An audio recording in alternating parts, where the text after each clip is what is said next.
주일은 잘 보내셨습니까?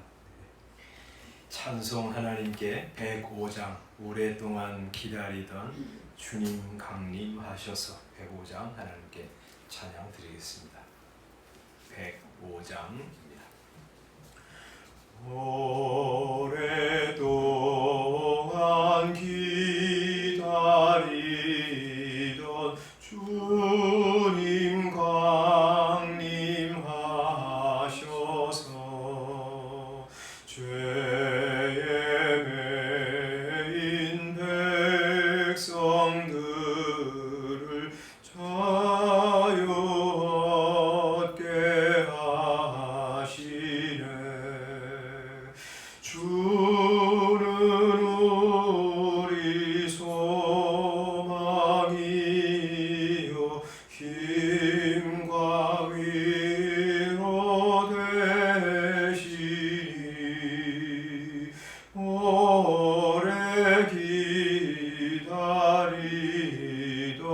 백성 많은 복을 받겠네.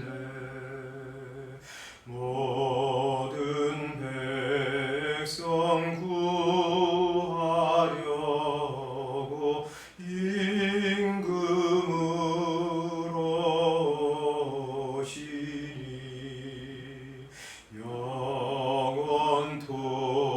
영원토록 우리들을 친히 다스리시네. 죄로 상한 우리 마음 은혜로서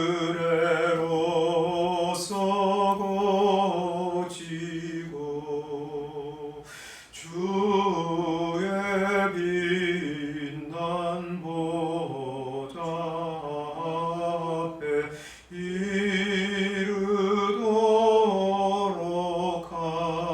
하소서.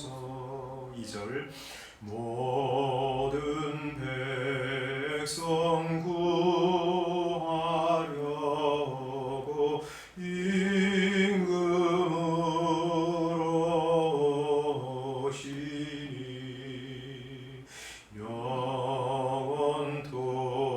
영원토록 우리들을 친히 다스리시네.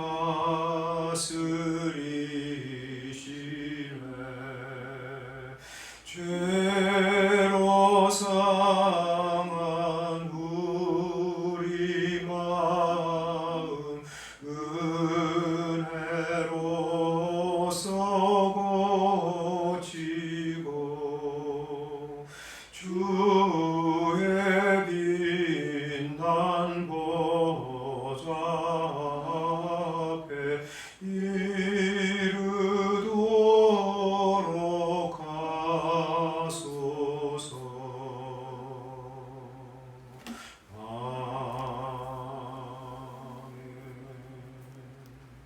아멘. 하나님 말씀 마태복음 1장 18절부터 25절 말씀입니다. 마태복음 1장 18절부터 25절 말씀까지 보겠습니다. 함께 읽겠습니다. 시작. 예수 그리스도의 나심은 이러하니라. 그의 어머니 마리아가 요셉과 약혼하고 동거하기 전에 성령으로 잉태된 것이 나타났더니 그의 남편 요셉은 의로운 사람이라 그를 드러내지 아니하고 가만히 끊고자 하여 이 일을 생각할 때에 주의 사자가 현모하여 이르되 다윗의 자손 요셉아 내 아내 마리아 데려오기를 무서워하지 말라. 그에게 잉태된 자는 성령으로 된 것이라. 아들을 낳으리니 이름을 예수라 하라. 이는 그가 자기 백성을 그들의 죄에서 구원할 자이심이라 하니라. 이 모든 일이 된 것은 주께서 선지자로 하신 말씀을 이루려 하심이니 이르시되 보라 처녀가 잉태하여 아들을 낳을 것이요 그의 이름은 임마누엘이라 하리라 하셨으니 이를 번역한즉 하나님이 우리와 함께 계시다 함이라. 요셉이 잠에서 깨어 일어나 주의 사자의 분부대로 행하여 그의 아내를 데려왔으나 아들을 낳기까지 동침하지 아니하더니 나음의 이름을 예수라 하니라. 아멘.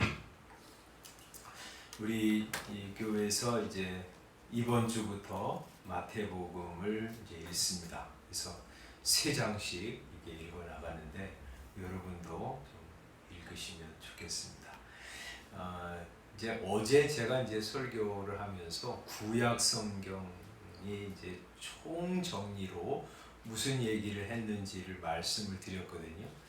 구약 성경이 굉장히 많은 이야기가 있는데 아주 그냥 딱 2가지로 요약하자면, 하나는 말이죠, 모든 인간은 죄인이기 때문에 스스로의 힘으로는 구원에 이를 수 없다 하는 것을 딱 정리를 해줍니다. 그죠?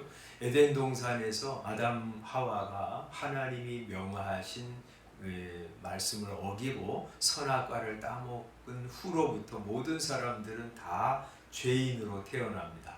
죄인은 하나님을 알지도 못하고 하나님을 기쁘시게 하지도 못하고 하나님이 원하시는 하나님의 영광에 이르지도 못하고 구원을 받을 수도 없는 존재입니다. 사람들은 그것을 모르지만 성경은 그것을 정확하게 말씀하시고요. 구약 성경의 전 역사를 통해서 사람 스스로의 힘으로는 구원에 이를 수 없다 하는 것을 여러 번 강조하시는데, 구약 성경의 여러 구절들 뿐만 아니라 구약 역사 전체를 통해서 사람은 스스로의 힘으로는 내부적으로는 구원을 받을 길이 없다 하는 것을 딱 결론 짓습니다. 우리가 이제 창세기 6장부터 9장까지에서도 봐도 그렇잖아요. 온 세상의 죄악이 관영했기 때문에 하나님이 홍수로 세상을 완전히 심판하시고요. 8사람, 노아의 아내와 그 아들 자부들 8사람만 방주에 태워 구원하셨어요. 그리고 그 노아의 3아들을 통해서 새로운 세상에 홍수로 다 이제 심판을 받고 이제 새로운 세상이 되었으니까 거기에 이제 새로운 인류를 퍼뜨렸는데, 그들도 그러면 심판, 홍수 심판이 얼마나 대단한 것입니까? 온 세상에 사는 존재들이 다 죽은 심판이니까요. 그런 엄청난 심판을 겪고도 노아의 3아들로부터 우리 온 세상에 인류가 퍼졌는데, 그들도 사는 모습을 보면 홍수 전에 사는 사람들과 다르지 않았어요. 똑같이 하나님을 무시하고 자기 중심으로 인생을 살아서요.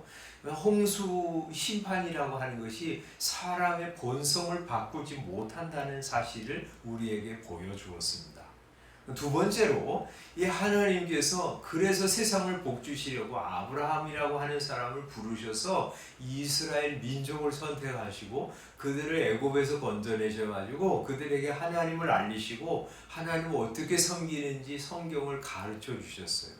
그럼에도 불구하고 그들은 세상 만민 중에서 독특하게 부름을 받아서 하나님을 알게 되었고 하나님을 어떻게 섬기는지 알게 되었음에도 불구하고 그들은 이방 민족과 다르지 않게 살았습니다.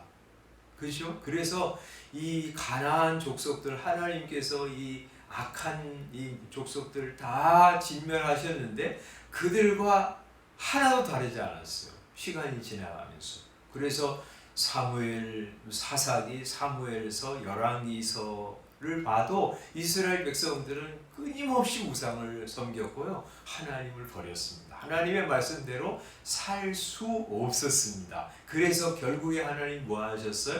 아수르를 통해서 북이스라엘을 멸망시키시고 바벨론을 들어서 남유다를 멸망시키고 마셨습니다. 그게 뭐냐면 이스라엘은 하나님의 은혜로 하나님을 알게 되었고 하나님을 섬기는 법도 알게 되었지만 그들 스스로의 힘으로는 하나님의 영광에 도달할 수 없는, 하나님의 구원을 받을 수 없는 자라고 하는 사실을 증명하는 그런 결과였습니다. 그래서 이제 유다가 바벨론으로 포로로 잡혀가는데, 그럼 바벨론에서 70년 포로로 살다가 돌아와서는 그들이 변했나? 변하지 않았습니다. 그죠? 그래서 이 에스라, 느헤미야, 또 학기야, 스가랴 선지자들이 계속 말씀을 전했지만, 말씀을 전할 때는 조금 회개하는 척하고 하나님 섬기는 것 같다가도 시간이 지나면 옛날로 도로 돌아갔습니다. 그래서 이제 말라기서를 보면 말라기 시대에 이 이스라엘 백성들의 모습은 하나님을 경외하는 거 하나도 없고, 우상을 숭배하고 하나님 앞에 드리지도 않고, 이 이웃들을 대하는 것이 막 거짓과 살인 그리고 간음, 온갖 죄악으로 사람들을 대했고요. 가장 가까이 사랑해야 될 아내, 남편도 사랑하지 않았어요. 그런 모습을 통해서 말라기서는 이 이스라엘의 전 역사는 하나님 앞에 영광에 이를 수도 없고 구원받을 수도 없다고 하는 사실을 아주 증명하면서 마치는 것이에요. 구약시대, 구약성경 전체를 통해서 인간은 불가능하다, 구원받기에 불가능하다 하는 것을 딱 결론 짓는 것이죠. 인간 내부에서는, 인간 세상에서는 구원에 이를 존재나 어떤 방식은 전혀 없다고 하는 사실을 딱 결론적으로 내리고 있는 것이죠. 그래서 구약 성경이 뭘 얘기하는 것이냐면, 인간 세상에서 일어날 수 없는 구원, 외부에서 와야 된다. 다른 방식으로 구원이 이루어져야 한다고 하는 사실을 아주 딱 결론 짓고 신약을 가리키는 거죠. 그래서 하나님이, 외부에서 하나님께서 특별한 방식으로 이 인간을 구원하시지 않으면 안 된다 하고 구원자를 기다리는 것이고요. 그 구원자가 오셨다고 하는 사실을 마태복음부터 신약이 가르치고 있는 것이죠. 그래서 이 하나님께서 구원자를 보내주시겠다고 약속하신 그분을 통해서만 사람은 구원을 얻을 수 있다고 하는 사실을 알려주시는 것이죠. 그런데 말이죠, 한번 생각해 보세요. 이 창세 때부터 이 말라기 마지막 시대까지, 그래, 사람에게서는 구원을 우리 이룰 수 없구나. 어디에서도 어떤 사람이 만든 종교나 이론이나 착한 선행을 가지고도 구원에 이를 수 없구나 하는 것들을 알게 되어서 하나님이 그때 그럼 안 되겠구나, 구원자를 내가 보내야지 하고 그때 생각한 것이 아니고요. 언제부터 생각하셨냐면 아담 하와가 타락한 에덴 동산에서부터 하나님이 구원자를 약속하셨어요. 그 누구죠? 이 창세기 3장 15절에 보면 여자의 후손을 주시겠다고 약속하신 것이었어요. 그래서 3장 15절에 뭐라고 말씀하냐면, 하나님이 뱀에게, 사탄에게 이렇게 말씀하시는 것이에요. 내가 너로 여자와 원수가 되게 하고 내 후손도 여자의 후손과 원수가 되게 하리니 여자의 후손은 내 머리를 상하게 할 것이요 너는 그의 발꿈치를 상하게 할 것이니라 하고 말씀하십니다. 이 여자의 후손이 오셔서 마귀의 머리를 상하게 하시고 권세를 깨뜨리시는 거죠. 그리고 이 마귀의 손아귀에 있는 하나님의 백성들을 건져내셔서 그들을 구원하시겠다고 약속하시는데, 그분은 이렇게 이 마귀로부터 발꿈치를 상하게 하시는 고난과 죽음을 경험하실 것이라고 말씀하시는 것이죠. 그런 고난을 통해서 자기 백성을 구원하실 것이라 하고 약속하십니다. 그 신비로운 인간, 아마 우리가 생각해 보세요. 그러면 그 사람도 사람이 아닌가? 여자의 후손도 사람인데 어떻게 사람을 구원하나? 사람으로부터는 아무런 구원을 요구할 수도 또 바랄 수도 없는데, 그런데 그분은 사람으로 오시는, 여자의 후손으로 오시는 것은 분명하지만 죄인은 아닌 분, 그리고 보통 사람이 아닌 하나님이신 분. 그래서 이제 그 여자의 후손의 정체가 이제 성경을 시작하면서 쭉 점점 더 드러나게 되는 것이죠. 그래서 이제 이사야 7장에 보면 그 여자의 후손을 조금 더 그 정체를 이렇게 분명하게 알려주시기를, 보라 처녀가 잉태하여 아들을 낳을 것이요 그 이름을 임마누엘이라 하리라 하고 약속하시잖아요. 그분이 여자의 후손으로 오는 사람인 것은 분명한데 이 처녀의 몸에서 태어나심으로 이 세상에 오실 것이라고 약속하시죠. 그냥 여자가 결혼하기 전에 바람을 피워가지고 어떤 남자와 결혼해서 아들을 낳는 것이 아니라 성령으로 잉태돼서 남자와의 성관계 없이 하나님이 특별한 방식으로 그 아들을 보내주시겠다고 약속하시는 것이고요. 그래서 여자의 후손인데 처녀를 통해서 오실 것이라고 약속하시는 것이고, 그 이름을 임마누엘이라고 하심으로 그분은 단지 사람일 뿐만 아니라 하나님 자신이라고 알려주시는 것이죠. 하나님이 우리와 함께 하시기 위해서 여자의 후손 처녀의 몸으로 태어나실 것이라 말씀하시는 것이죠. 또 이사야 9장에서는 그 분의 실체를 더 분명하게 소개해 주시기를, 한 아기가 우리에게 낳고 한 아들을 우리에게 주신 바 되었는데 그의 어깨에는 청사를 메었고 그 이름은 기묘자라 모사라 전능하신 하나님이라고 그러세요. 영존하시는 아버지라고 평강의 왕이라고 그러세요. 한 아기, 처녀의 몸을 통해서 태어나는 이 아기가 그냥 어떤 아기가 아니라 전능하신 하나님, 영존하시는 아버지였던 분이 사람의 몸을 입고 처녀의 몸을 통해서 오실 것이라고 약속하시는 것이고요. 그분이 오셔서 하나님과 사람들 사이에서 평강을 이루는 왕이 되실 것이라고 약속하시는 것이죠. 그래서 그분을 태어난 것을 우리 마태복음 1장에서 드디어 이렇게 소개하고 있는 것이죠. 1장 18절에 예수 그리스도의 나심은 이러하니라 그의 어머니 마리아가 요셉과 약혼하고 동거하기 전에 처녀일 때 성령으로 특별한 방식으로 잉태되었다, 이렇게 말씀하시죠. 그리고 그분은 이 이름을 예수라고 하라고 21절에 말씀. 왜냐하면 그가 자기 백성을 그들의 죄에서 구원할 자이심이라고 말씀하십니다.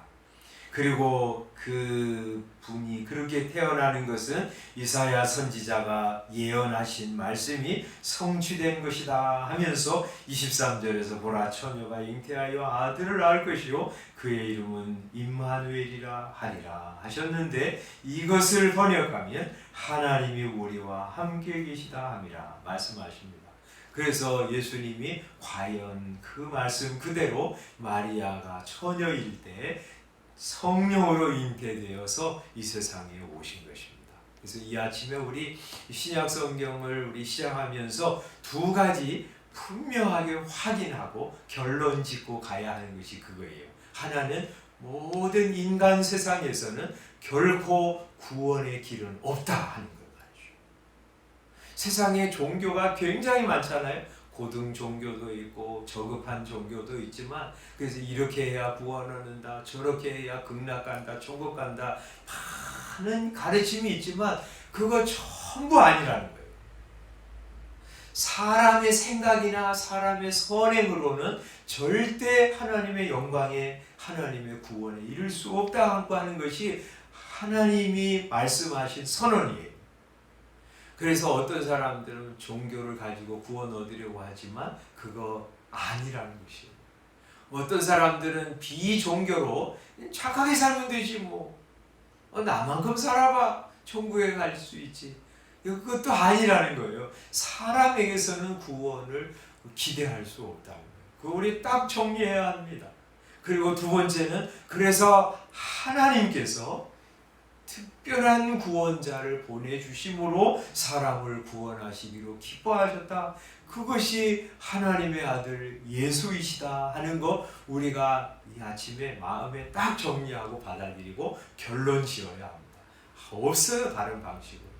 하나님의 아들 예수 그리스도 그 이외에는 구원의 길이 없습니다. 그래서 예수님께서 내가 길이요 진리요 생명이 나로 말미암지 않고는 아버지께로 올 자가 없다고 단언하셨고요.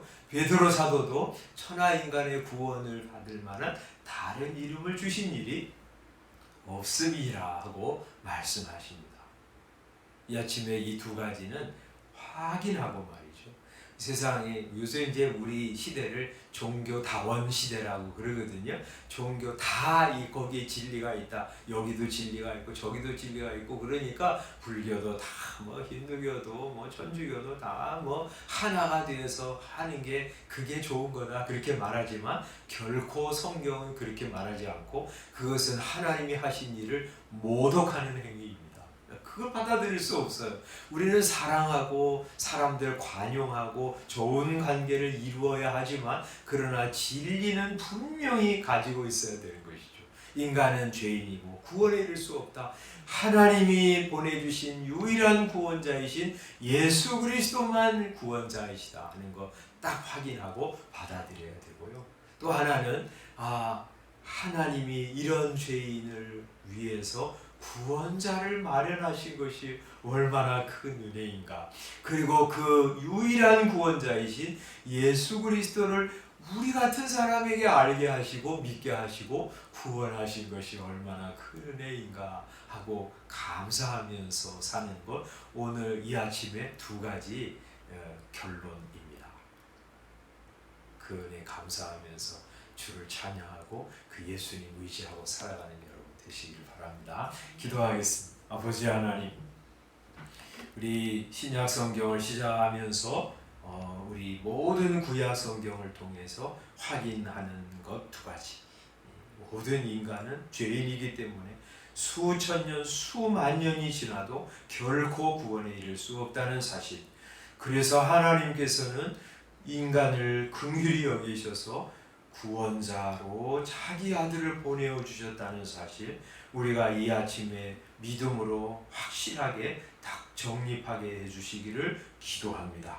그 하나님이 마련하신 예수 그리스도, 그 예수님을 나 같은 사람에게 구원자로 알게 하시고 구원 얻고 하나님의 영광과 생명을 누리게 해주시니 감사합니다. 그 예수님 사랑하고 하나님께 영광 올려드리며 살아가는 저희 모두 되게 하여 주옵소서. 예수님의 이름으로 기도드리옵나이다. 아멘. 주님께서 가르쳐 주신 기도하겠습니다. 하늘에 계신 우리 아버지요, 이름이 거룩히 여김을 받으시오며 나라의 임하옵시며 뜻이 하늘에서 이룬 것 같이 땅에서도 이루어지이다.